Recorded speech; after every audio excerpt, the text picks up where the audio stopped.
you, to Emmanuel. go back to the surface of the moon and then onto Mars. We want to spend more time there, and that's riskier business. So the more we learn about the moon itself and the environment where we'll be operating, the better we can prepare. We have 10 CubeSats. You see that bolt right there? Yeah, Billy beat the shit out of him. Spacecraft of their own. Billy's the man. He just looked like he could get the job done. Payloads in some form or fashion will help us going He's been there for, what was it, They are 37 years? And they're going to help us He's understand for 30-something years. He's been working in the red team. types of regolith, The guys that go out to the pad and with their wrench and One of them actually is going make to shit work. attempt to land on the moon. They're going to be He's been doing it. Sun, understanding and studying the space environment. 10% for the big guy.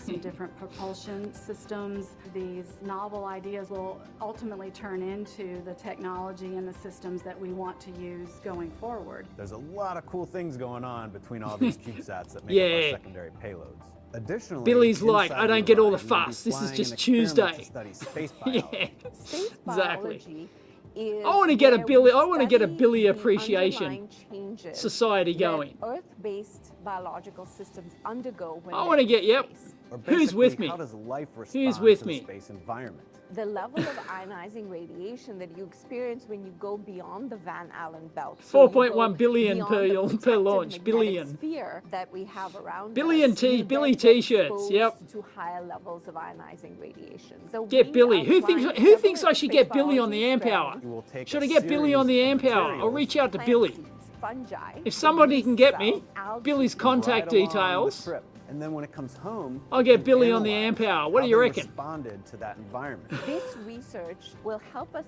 thrive in space. It will help us to go further. I reckon and Billy stay there needs his. longer. In addition to space He needs his biology, 5 minutes of we'll fame. be learning about how to Billy make plushies, astronauts more yes. effective Billy in the merch. Orion in the future. An example of that is Yep. called the Callisto Yep. technology demonstration. Someone will get me Billy's contact details. We want Billy. Flying a secondary payload that's a demonstration payload called Callisto. So we took the technology. You reckon from Billy Amazon worked with for your Alexa and the grandfather WebEx if he's been there technology from 37 Cisco. years? And so we Yeah, built apparently I think a it was digital 30 something. assistant, if you will, I think it was of a custom 37, space something like that. qualified 30. It Alexa was at least 30 something years in the red team.